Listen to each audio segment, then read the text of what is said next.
from the ramp, insights on business and general aviation, operations and safety. My name is Mike France.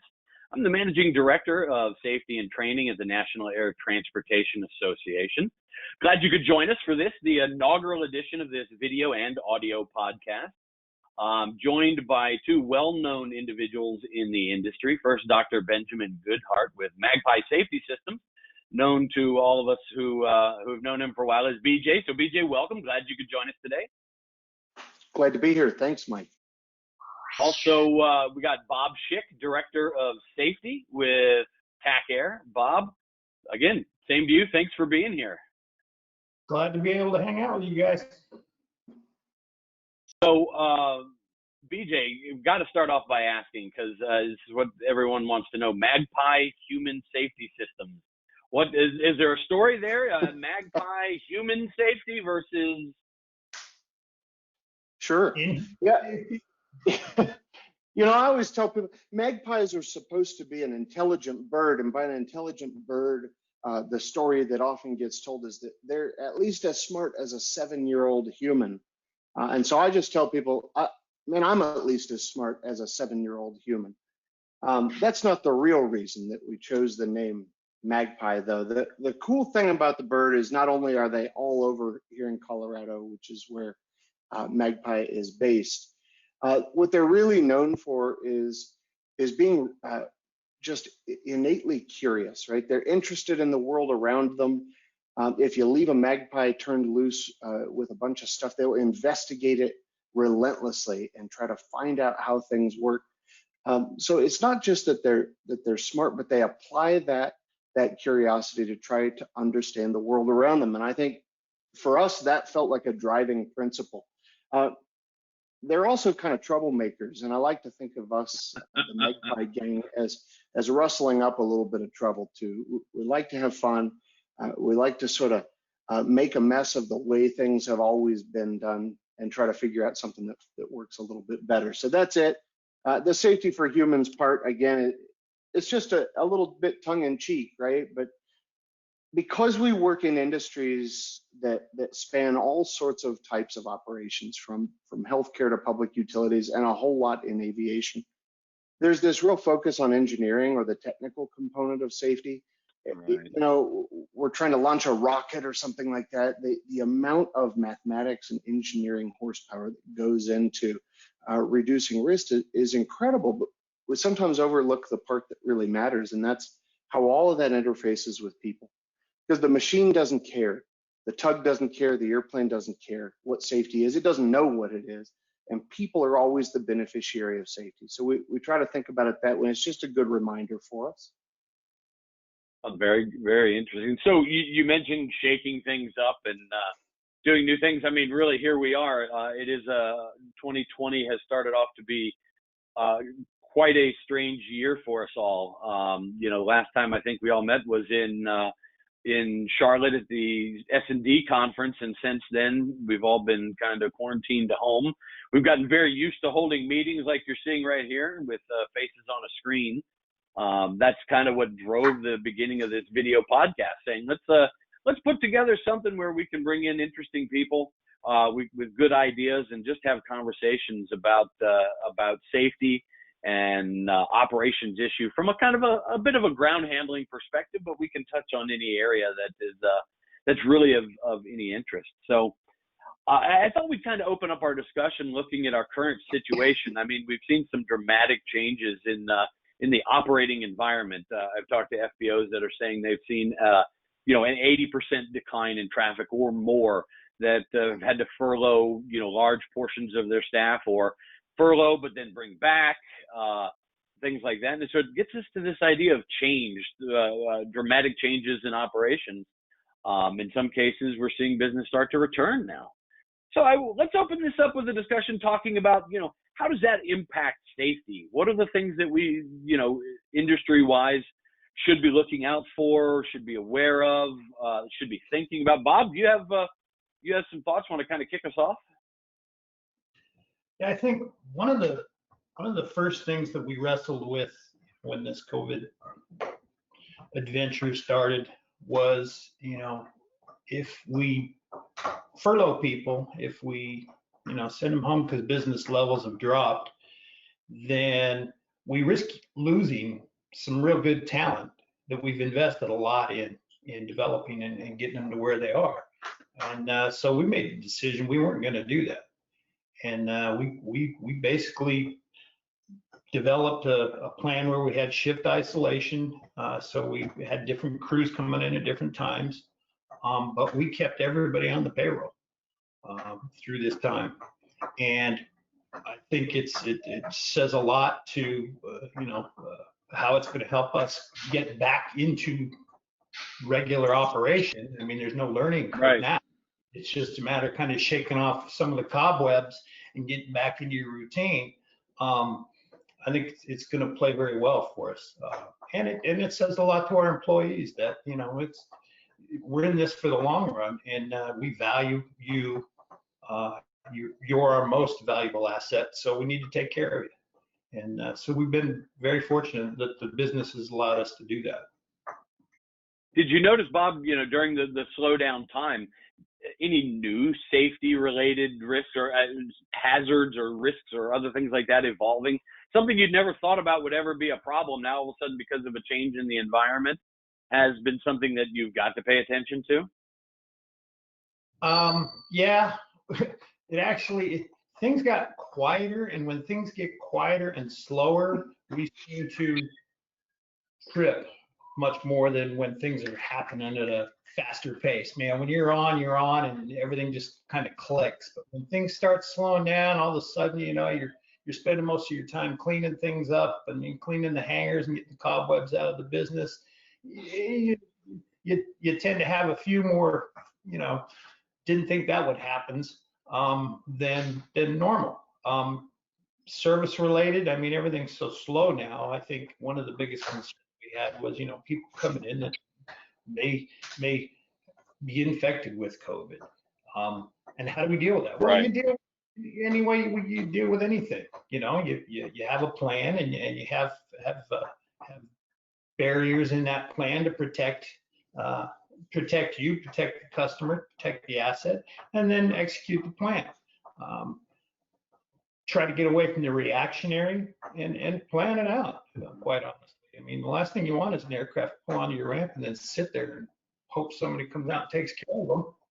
I mean, it's kind of our job to be there for the flight crews and for the passengers on those aircraft. So, I'll say our team stepped up at every base.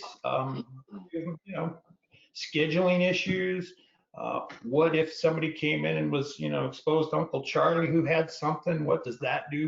Have to quarantine him for 14 days. I mean, we wrestled with some of those kind of things, but nothing that was unsurmountable. Our communication increased measurably. I can tell you that. That was one great benefit. Yeah. All right.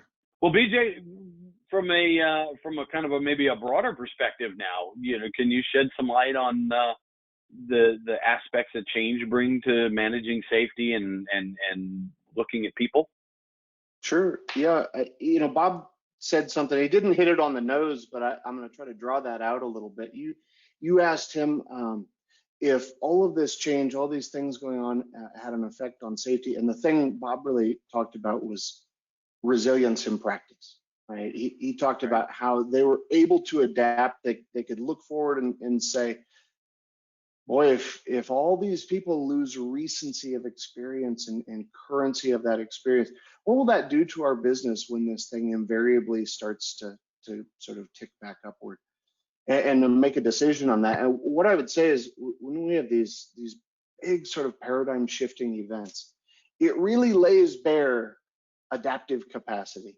And the reason that I wanted to bring that up is because sort of built into Bob's response was that safety for TAC was not the absence of things going wrong, right? And if you've been around me for more than 6 minutes, you've heard me say that over and over the years, but that's it, right? It's easy for things not to go wrong when business drops down 80%, right? And we're just sitting around looking and waiting for something to happen. But that's not it. Safety is something more than that. Safety is our ability to respond and to adapt to these massive changes, or even the small ones. So what a test of a change management system. What a test of resilience in an organization. And holy smokes, there's a lot of businesses, Mike, as you mentioned, that that are reporting just devastating losses. And then on the flip side to that, there are others, and it's not geographic, it's not a different type of business, but there are others that have seemed to manage pretty darn well through this. And the difference is that ability to adapt together. And Bob mentioned communication changing, that there's more of it. What I would argue is we've gotten a little better at it too. Our hand has been forced, and we've been put into these little boxes on screens and forced to communicate in a way that, for a lot of us, is just not something that we're used to. As a human factors study, it's really, really fascinating. As just maintaining business capacity, it's pretty frustrating some days, because it can seem that you're just on this endless stretch of Zoom calls or Skype calls or whatever the thing is, right? But I think for organizations that have talked about those things in advance, Bob talked about the importance of planning. And for those folks who might be watching or listening to this who are participating in a structured program like ISBA standard, for instance, where you're required by that voluntary standard to plan for emergencies, to plan for business continuity, and importantly, lately, to plan for infectious disease. All of a sudden, those things are starting to click, right? And for the folks that have really put that planning into place. I'll mess it up, but there's a great quote that says, you know, no plan survives the battle, right? Something like that. But the importance of planning is getting that thinking out in the open. And so I know then, you know, when you and I are sitting in a room, I know how Mike is thinking about the problem because he's told me. I know how Bob is approaching these risks because he's told me. So when we get into the heat of it, we can make some informed decisions a little more quickly. We can adapt more quickly, and that's what safety, you know, hinges on, I think. Yeah, and I think that that's one of my favorite quotes as well. No plan survives first contact with the enemy. There you go. I always had an employer I worked for who said that the value in planning is not the plan, it's the process. Because it does that. It forces us to communicate it. It forces us to exchange ideas and all be on the same page so that we are more resilient and prepared to react when the environment changes. So Bob, let me throw a question to you on that regard. Have you all begun taking a look at, you know, kind of the return to normal operations now? And are there some key considerations you guys are thinking about as you plan for business to hopefully ramp back up here over the next few months? Yeah, we as part of the plan to get out of normal operations, you have to have a plan to bring it all back and bring it back in stages, because business levels aren't where they're supposed, aren't where they usually are. Overcrowding the ramp or overcrowding the offices, not really conducive to the overall success of the operation. We have struggled in a couple of bases, trying to get people back in the swing of things. I think that's, you know, when you get used to being away and communicating the way we've all learned how to adapt and communicate over the last 2.5, 3 months, coming back face to face is kind of new. You know, every day I try to get into the FBO, and it's like, well, you don't have a real need to come here. You don't need to come here. You know, that's right. But they're dealing with not only increased operations, but what if, you know, 3, 4, 5 months down the road, this rises back up? So have a plan for that, for what could possibly, you know, take place come the fall. So we're trying to address that in our return to operations. We're trying to make sure that, you know, we took advantage of the downtime to get the equipment back where it needed to be. You know, it's not very often your equipment gets a rest. So take advantage of it and, you know, get everything back up, you know, shined up, lubed up, and top running condition. I think that was one of the biggest benefits. And then get your plan executed for when traffic increases, and so far it's increasing steadily. And so it's coming back together the way we planned. Hopefully it continues to increase, and people Absolutely. get more confident in traveling. Yeah. Well, BJ, Bob brought up an interesting point here. If you watch the news and you look at how viruses spread and so on, there is the possibility that we see a spike in the fall. That's what we're all hearing on the news now, and that might require the return to some of these protective measures that are just now beginning to relax. So businesses may be faced with some of the same problems they were faced with before. As a business owner or a manager or an operator, this is a prime opportunity to, learn from the experience you just went through and apply that so that you are prepared. Can you talk a little about that process? How should a manager, a line manager, an ops manager, or anyone in business approach what they've learned good and what they've learned bad, and Right. how to apply it into future events? It's a great question, and Bob, as you said, brought up a great point, as he often does, which is the way that TAC has kind of viewed this, that maybe the lens through which they view it. And there's a whole lot of options, but one of the most elegant that I've seen was, you can sort of view pandemic in this case as war, right? And that sets up this whole paradigm for how we behave, or you can view it as a river. And I choose, as a former whitewater kayaker, I do a little less of that today, but I choose the river, right? Because the river is fraught with danger. It can kill you in a lot of really unpleasant ways. But with some planning and the ability to adapt and react, we can get through the thing.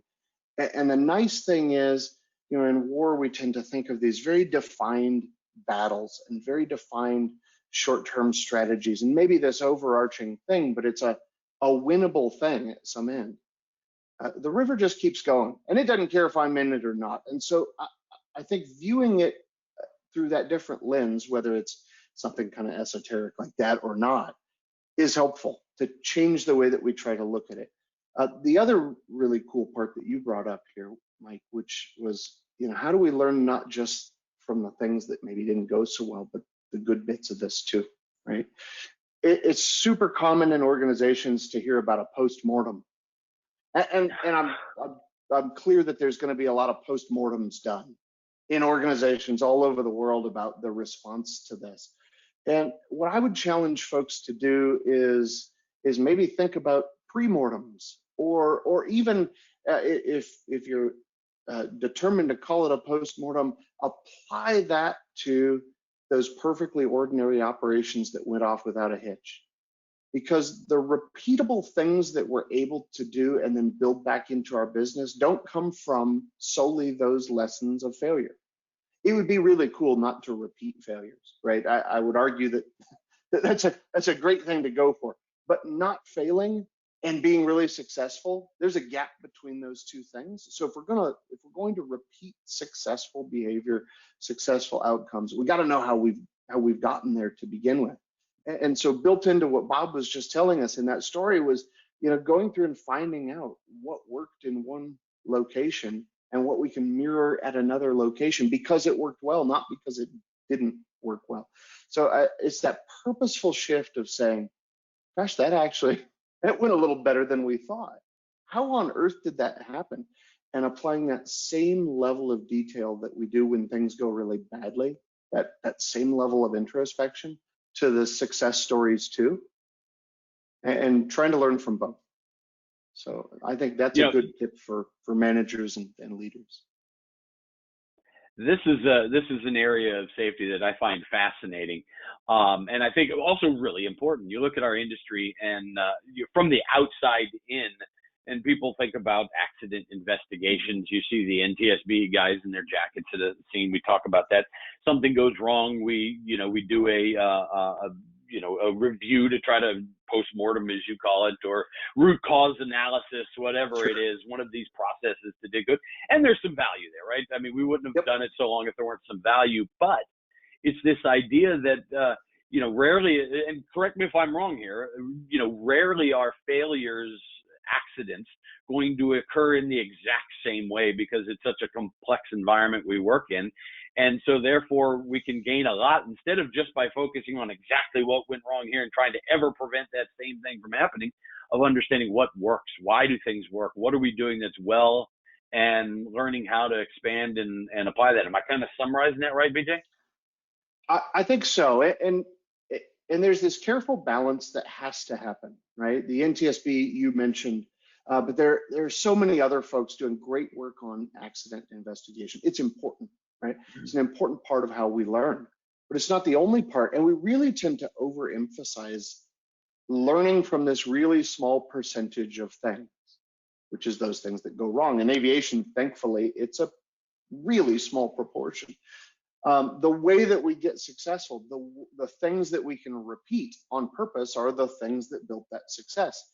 And, I think Bob and I have had a lot of conversations over the years, and they do a nice job of this in Bob's organization at trying to understand context, for instance. So, and maybe Bob, you could speak to that a little bit. At TAC, they really refer to it as a piece or a part of their just culture, their belief that understanding context and intent really matters. And it does, because so much of that is that variation between event A and event B and event C.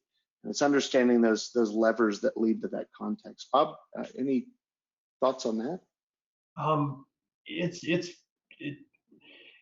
really hard not to focus on what goes wrong. But focus, I'll repeat what you guys are saying, focusing on what goes right and how many times it goes right every single day, and just polish that is what success is. Something's always going to creep in and try to upset the apple cart. It's how we deal with that, and it's how we recover, keep moving, learn, keep moving. Something's going to come in, upset the apple cart. I don't think, 1 out of 100 cases we have bad intent, the things that go on the ramp. It's always people are trying to, I was just trying to do it better. I was just trying to do it faster. I was just trying to deliver better. And oh crap, this happened by doing that. Reliance on procedures, reliance on training. That's another one benefit of this downturn has been the ability for us not only to get the equipment up and running, but to go back to our training and evaluate, did it get us what we thought it would get us? And if not, let's change it. And then let's make sure everybody's up to speed on it. Because really, when things start going south on you, all you have is your training to rely on, and it's proved real well. It's worked real well for us. Bob, there's something in there that got me pretty excited, which is it working the way we thought, right? And for so many folks out in, and this is not aviation specific, I hate to break the news to everybody that we're not the unicorns we always think we are, but it's everybody in every industry struggles with this on training. Is a bad thing happens, we go, gosh, if only they'd done it the way we trained them to. And it's pretty darn rare that we take a very close look at training and compare the input. How did we train? Did that deliver the outcomes that we thought? And Bob asked that very question. In the safety side of things, in SMS, for instance, we call that safety assurance, right? Are the risk controls we put in place in real life, are they controlling risk?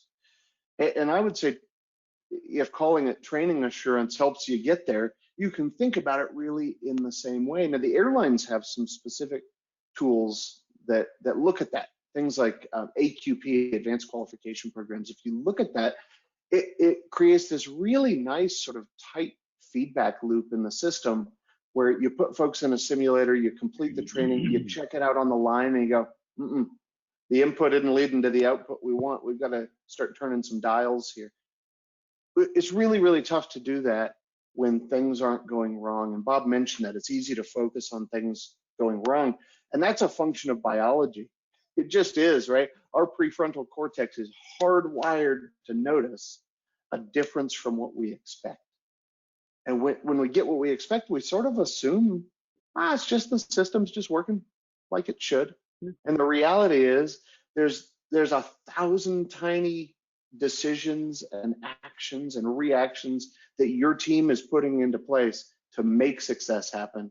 And they don't think twice about it because it's just normal work for them. They're just out on the ramp solving problems. And every once in a while, one of those little things gets away from us. And to Bob's point, when we come back to training that is good, that focuses on the reality of work, that focuses on not just step by step, but how we think through the problem, and gives us this kind of decision-making space, which I think is what all of us would hope of our employees, right? That we've got people that are capable of going out on the ramp, being faced with a problem and making a well-reasoned decision with risk as a piece of that. Holy smokes, man, this is the fun part about solving these problems, isn't it? You know, it's just training that focuses on those things and then checking that it works.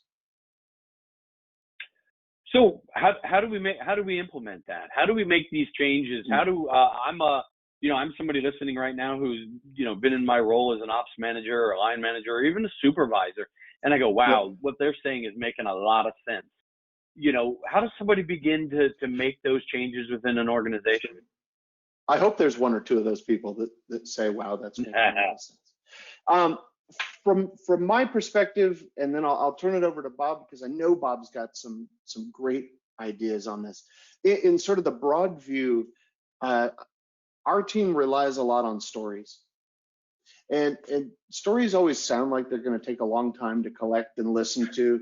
But the reality is, number one, people love to tell you their story. They love to tell you how they see the world, and they love to be heard. And the really cool thing about stories is it's tough to carve out time for story time in a normal day. Ops tempo is, it never seems like a priority. But let me tell you, the cool thing about stories is they're super efficient, because in a story, you get the process that somebody went through, you get the type of thinking, the assumptions they made, the culture, the values, all of that context is built into this neat little package. So when I watch somebody out on a ramp, just staring out a window, I say, hey, that was kind of cool. Tell me how you decided to put the airplane over here versus over here, which is what we would normally do. Or tell me how you decided to that you weren't going to drive the tug, even though normally as the sort of senior line tech, you would have driven the tug today, and you decided to put a CSR over here versus over here. How'd you get there? And that question always starts with how, right? Not why did you do that, which forces a value judgment. It's me judging your performance. How'd you think about that? How'd you do that? And getting into that story starts telling me, if I'm familiar with my training, does it match the thing I hoped they got out of our development program? Or are they thinking about this in sort of a totally different way? And holy smokes, maybe it's a better way, and I can roll that back into training. So I think that observational work, doing the hard thing of asking people, how'd you get to that? How'd you make that decision? Walk me through that thinking, because I thought that was pretty stinking cool, man. I wouldn't have done it that way, and it looked great. I think that's it's a value-packed way to kind of quickly get to the meat of it. I'll turn it over to Bob, because Bob's got a lot of value-packed ways of getting this stuff done. Set that one up for you, Bob. Yeah, right. I can tell you, it's interesting to see how every one of the bases has their own, not just team, but their own little pulse, their own little way of doing, little idiosyncrasies. I mean, yeah, here's the process that we should all be doing to receive an aircraft. But over here, we just add a little twist this way and a little twist that way, and it's a little bit better. I mean, you have the bases that deal with military aircraft more than GA aircraft, and their approach to things is way more structured, little less casual. The military expects certain, signals, certain things done a certain way, and our teams in the bases that deal with most of those do it well, as opposed to, you jump out here in Colorado. I mean, one of the arguably the busiest GA airports around, and those guys, they not only react, but they can change and adapt to airplanes, falling out of the sky at one time, probably, better than a lot of bases I've seen. And it's really cool to watch how they do it. And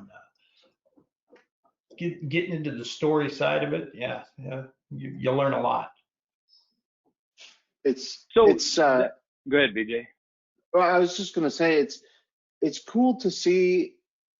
It's cool to see that, and I think most of us have seen that, right? We've gone to different locations or watched different businesses.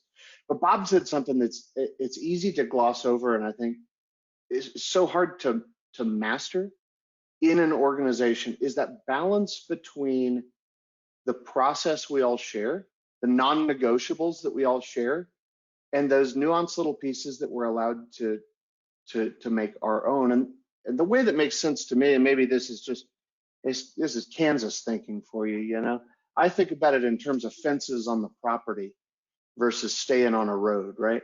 If all I'm allowed to do is walk a path and never deviate in a complex system, in a system with a lot of variables, and I'd argue that aviation is one of those systems on most days, right? Whether it's weather or traffic or flow control or types of aircraft or staffing, we're spinning a lot of plates. And in a system like that, if I have to walk this very narrow path and I can't deviate, it ties my hands. It actually makes us less safe, less predictable, less resilient. It makes us a brittle system because outside of that, I can't function.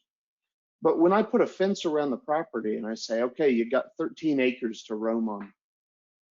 If you leave the fence, we're going to have an adult conversation because that's not okay, right? We've said that's our non-negotiable space.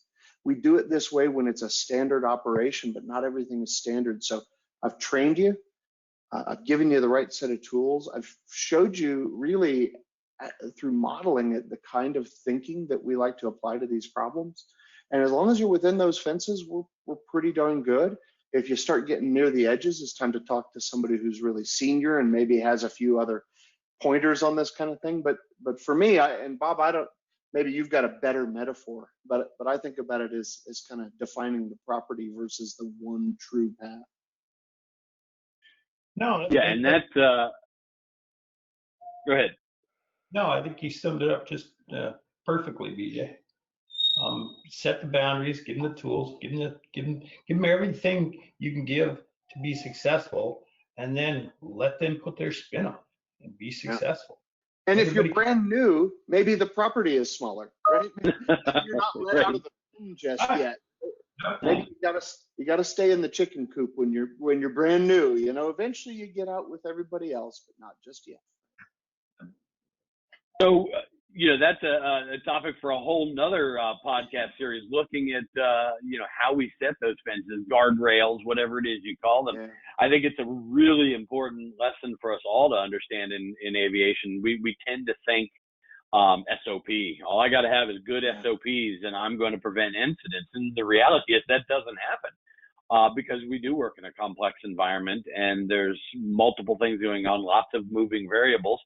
And so fantastic topic. We're pretty bad at defining the NSOP, right? The non-standard operating procedure. We're great at holding people accountable for the non-existent thing, but we don't define it very well. And what a crummy place to find yourself as a frontline employee. So if you think about it from that perspective, having that trust in your hiring practices, right? That you've hired the right people and that trust in your training practices, that you've provided people that mechanism for thinking and the right tools to get there, and then saying, okay, let's define the space of what's cool, right? And maybe it expands and contracts as situations require it, but that autonomy is the interesting thing is it's not only tied to safety and resilience, right? That autonomy of decision making is tied to things like engagement. And in a time like right now, where losing key employees can, Bob said, upset the apple cart, that can throw the apple cart clear off a cliff, right? If we lose huge amounts of knowledge of how we work, that engagement, that ability to have a bit of self-determination is it's really, really key. So, the knock-on effects of when something can actually contribute to a safer, more resilient system, but actually employees are happier and more efficient in the way that they operate. Holy smokes, why wouldn't we do that? I think one of the key takeaway, because this is, I can imagine for a lot of the folks that are watching or listening, is this is a new way of thinking, a new way of looking at things. I remember when I first, BJ, I mean, you introduced me to this idea years ago, and we began talking about this, and the light bulb goes off. And I know from my perspective, I think one of the first things that was beneficial for me is to just become an observer. Start to look at the world through the lens that you're thinking and see those variations. Bob, you talk about the different bases doing things just slightly different. Everyone's within the guardrails, but everyone has their own little take. That can apply, I can be a lead line service tech, with 3 people working under me, and just start by paying attention to the minor differences in the way people approach problems and starting to see value in the different ways. At least I believe I hope I'm telling people something wise there. Well, culture will take over. Okay. The norms that you expect excellence, or you expect that, this is how we do it here, will take over and will be those fences. And you got to put some tighter fences around new people. You got to put a tighter fence around some people that have been there a long time. But culture trumps everything. And, having open dialogue, being able to communicate, hey, is this a better way? Maybe why, maybe it is, maybe it isn't. Being able to have that conversation with people, that's how you improve your operation. And then expecting, that everybody's going that direction for the benefit of the customer, and we're going to have each other's back. That's culture. Culture rules. So we're just about out of time here, but I want to try something here. I'm going to put you both on the spot. Nothing like recording when I throw you on the spot. It's not too difficult, though, I don't believe. Tell us something cool, really cool and interesting that's going on either with your organization or something out in the industry, from a safety or an operations perspective now that you think the people watching this video cast or listening to the audio podcast really ought to pay attention to. Here's something neat that's going on. Who wants to start? Anybody? Either of you have a good item? Sure. AJ, for us, looks like yeah, it's really pushed our strategic thinking a little bit at Magpie, right? We sort of had a plan of maybe rolling out a different way that we think about training, for instance. And what we found was a number of our clients came back to us, folks that we really have a lot of respect for as organizations, who said, look, we're going to make the most of this. If our business is going to take a dip and we've got people who got a little more time in their day, we're going to work on this together. We're going to start to build those skills that maybe traditionally we somehow rationalized pushing off to the side. And whether that's those sort of leadership and followership centric things, whether it's managing distractions and stress, a lot of those tended to come back to the sort of non-technical, non-job specific types of learning. And folks kept coming to us and said, we'd really like to solve this problem. So for us, a really neat thing is to see how people have adapted to that, toward filling that vacuum of lots of operations with lots of skills building.